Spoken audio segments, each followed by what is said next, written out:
ओम शांति प्रातः मूल्य। ओम शांति बाप दादा 23/8/2025 के परमात्मा मधुर माँ बाप।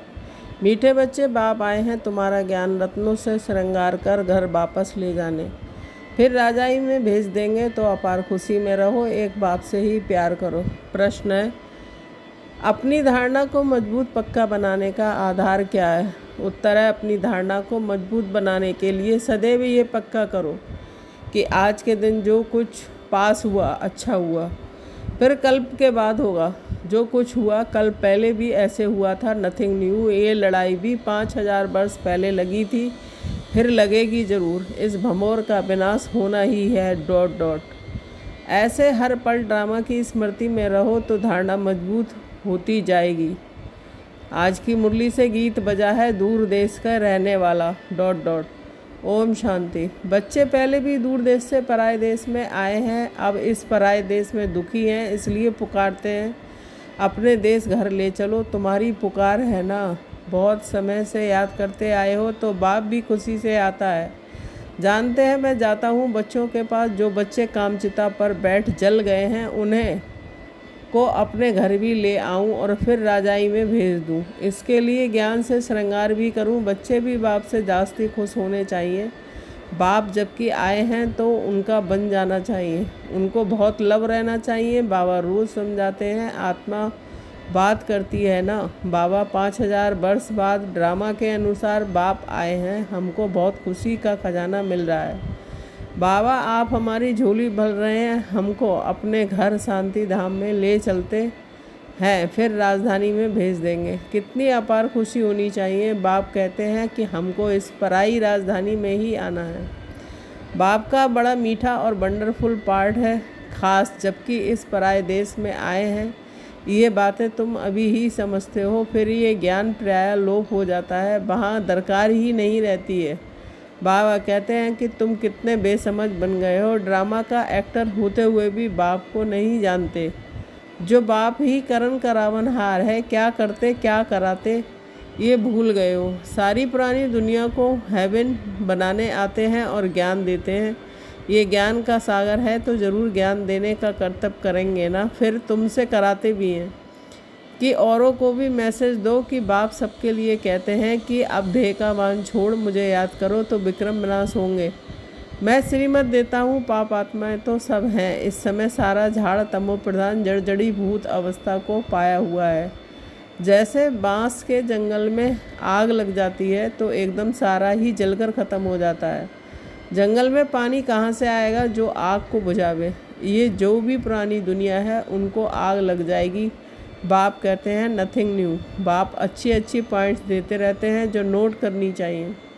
बाप ने समझाया है और धर्म स्थापक सिर्फ अपना धर्म स्थापन करने आते हैं, उनको पैगंबर व मैसेंजर आदि कुछ भी नहीं कह सकते। ये भी बड़ा युक्ति से लिखना है। शिव बाबा बच्चों को समझा रहे हैं, बच्चे तो सब हैं, आल ब्रदर्स तो हर एक चित्र में हर एक लिखत में ये ज़रूर लिखना है। शिव बाबा ऐसे समझाते हैं। बाप कहते हैं कि बच्चे, मैं आकर सतयुगी आदि सनातन देवी देवता धर्म की स्थापना करता हूँ, जिसमें 100% सुख शांति पवित्रता सब है, इसलिए उनको हेवन कहा जाता है। वहाँ दुख का नाम नहीं है। बाकी जो भी सब धर्म है उन सब का विनाश कराने निमित्त बनता हूँ। सतयुग में होता ही एक धर्म है, वह है नई दुनिया। पुरानी दुनिया को ख़त्म कराता हूँ, ऐसा धंधा तो और कोई नहीं करते। कहा जाता है शंकर द्वारा विनाश। विष्णु भी लक्ष्मी नारायण ही है, प्रजापिता ब्रह्मा भी तो यहाँ हैं। यही पतित से पावन फरिश्ता बनते हैं, इसलिए फिर ब्रह्मा देवता ब्रह्मा कहा जाता है देवता, जिससे देवी देवता धर्म स्थापन होता है। ये बाबा भी देवी देवता धर्म का पहला प्रिंस बनता है। तो ब्रह्मा द्वारा स्थापना, शंकर द्वारा विनाश। चित्र तो देने पड़े ना, समझाने के लिए ये चित्र बनाए हैं। इनके अर्थ का को भी पता नहीं है। सुदर्शन चक्रधारी का भी समझाया। परमपिता परमात्मा सृष्टि के आदि मध्य अंत को जानते हैं, उनमें सारा ज्ञान है तो सुदर्शन चक्रधारी ठहरे ना। जानते हैं कि हम ही ज्ञान सुनाते हैं। बाबा तो ऐसे नहीं कहेंगे कि मुझे कमल फूल समान बनना है। सत्युग में तुम कमल फूल समान ही रहते हो। सन्यासियों के लिए ये नहीं कहेंगे कि वह तो जंगल में चले जाते हैं। बाप भी कहते हैं पहले वह पवित्र सत्व प्रधान होते हैं, भारत को थमाते हैं पवित्रता के बल से। भारत जैसा पवित्र देश कोई होता ही नहीं है। जैसे बाप की महिमा है वैसे भारत की भी महिमा है। भारत हेवन था, ये लक्ष्मी नारायण राज्य करते थे, फिर कहाँ गए ये अभी तुम जानते हो। और किसकी बुद्धि में थोड़ा ही होगा कि ये देवताएं ही 84 जन्म ले फिर पुजारी बनते हैं। अभी तुमको सारा ज्ञान है। हम अभी पूज्य देवी देवता बनते हैं, फिर पुजारी मनुष्य बनेंगे। मनुष्य तो मनुष्य ही होता है। ये जो चित्र किस्म किस्म के बनाते हैं, ऐसे कोई मनुष्य होते नहीं हैं। ये सब भक्ति मार्ग के ढेर चित्र हैं।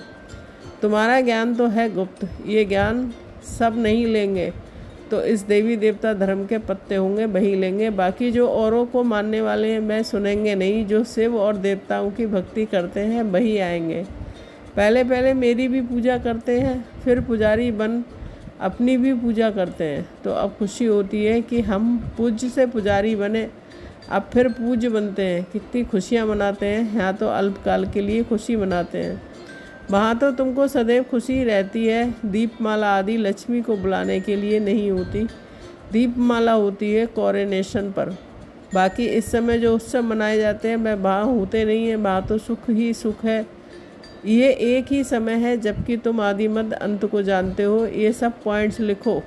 सन्यासियों का है हठयोग, ये है राजयोग।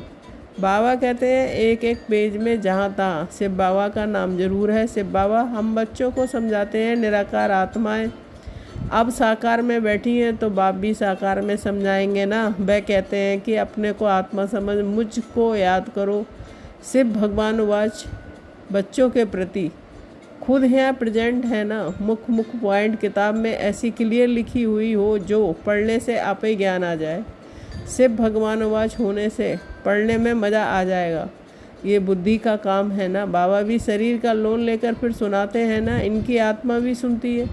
बच्चों को नशा बहुत रहना चाहिए, बाप पर बहुत लव होना चाहिए, ये तो उनका रथ है।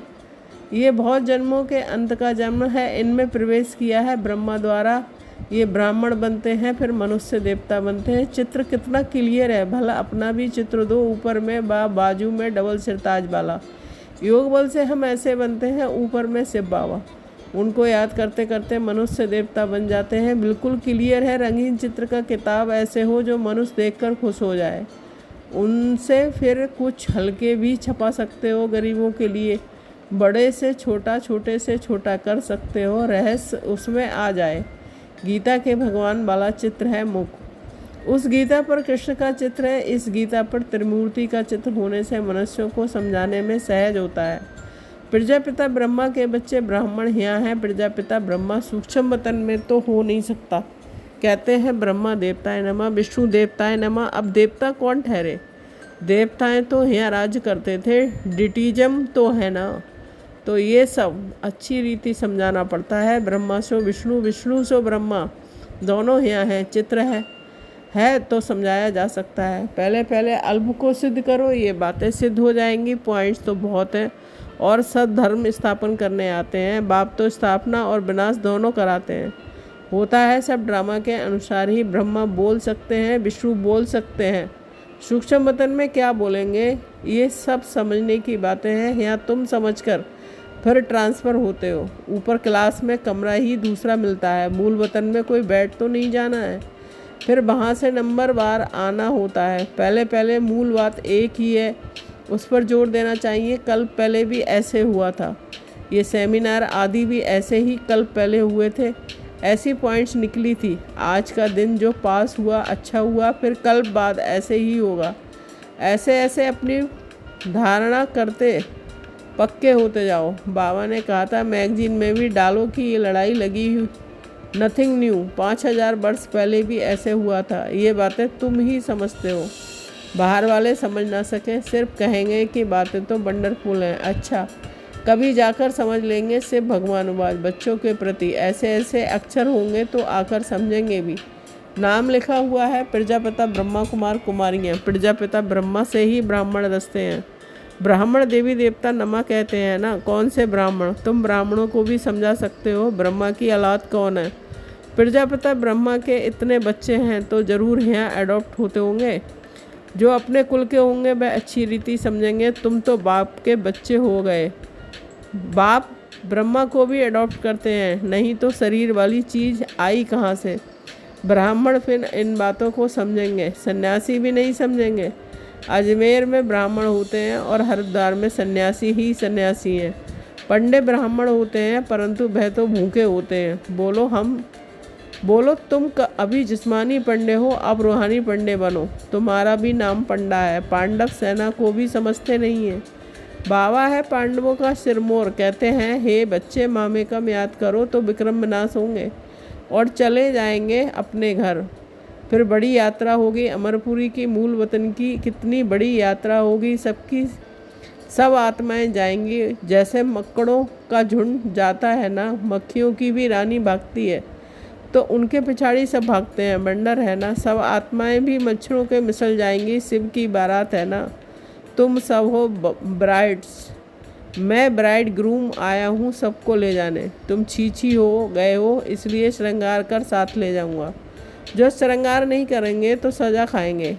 जाना तो है ही, काशी कलवट में भी मनुष्य मरते हैं तो सेकंड में कितनी सजाएं भोग लेते हैं। मनुष्य चिल्लाते रहते हैं, ये भी ऐसे हैं, समझते हैं कि हम जैसे कि जन्म जन्मांतर का दुख सजा भोग रहा हूँ। वह दुख की फीलिंग ऐसी होती है, जन्म जन्मांतर के पापों की सज़ा मिलती है।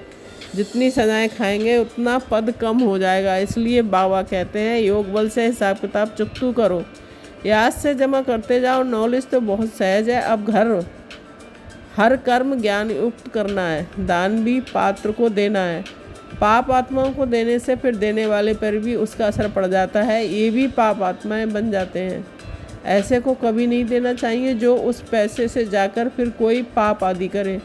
पाप आत्माओं को देने वाले तो दुनिया में बहुत बैठे हैं, अब तुमको तो ऐसा नहीं करना है। अच्छा, मीठे मीठे सिकिल दे बच्चों के प्रति माता पिता बाप दादा का याद प्यार और गुड मॉर्निंग। रूहानी बाप की रूहानी बच्चों को नमस्ते। हम रूहानी बच्चों की रूहानी माता पिता बाप दादा को याद प्यार गुड मॉर्निंग, नमस्ते नमस्ते। शुक्रिया बाबा, शुक्रिया। धारणा के लिए मुख्य सार के 1 पॉइंट। अभी हर कर्म ज्ञान युक्त करना है, पात्र को ही दान देना है। पाप आत्माओं से अब कोई पैसा आदि की लेन देन नहीं करनी है। योग बल से सब पुराने हिसाब किताब चुकतू करने हैं। 2 पॉइंट, अपार खुशी में रहने के लिए अपने आप से बातें करनी है। बाबा आप आए हैं हमें अपार खुशी का खजाना देने, आप हमारी झोली भर रहे हैं। आपके साथ पहले हम शांति धाम जाएंगे, फिर अपनी राजधानी में आएंगे। ... वरदान, समस्याओं को समाधान रूप में परिवर्तित करने वाले विश्व कल्याणकारी भव। मैं विश्व कल्याणकारी हूँ। अब इस श्रेष्ठ भावना श्रेष्ठ कामना के संस्कार इमर्ज करो। इस श्रेष्ठ संस्कार के आगे हद के संस्कार स्वतः समाप्त हो जाएंगे।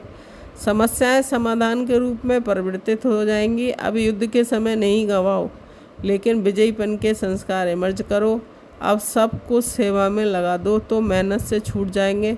समस्याओं में जाने के बजाय दान दो, वरदान दो तो स्वयं का ग्रहण स्वतः ही समाप्त हो जाएगा। स्लोगन, किसी की कमी कमजोरियों का वर्णन करने के बजाय गुण स्वरूप बनो, गुणों का ही वर्णन करो। अव्यक्त इशारे सहज योगी बनना है तो परमात्मा प्यार के अनुभवी बनो। बाप का बच्चों से इतना प्यार है जो अमृत बेले से ही बच्चों की पालना करते हैं। दिन का आरंभ ही कितना श्रेष्ठ होता है। स्वयं भगवान मिलन मनाने के लिए बुलाते हैं, रूह रेहान करते हैं, शक्तियाँ भरते हैं। बाप की मोहब्बत के गीत आपको उठाते हैं, कितना स्नेह से बुलाते हैं, उठाते हैं। मीठे बच्चे, प्यारे बच्चे आओ ... तो इस प्यार की पालना का प्रैक्टिकल स्वरूप है सहज योगी जीवन। ओम शांति। Thank you Baba.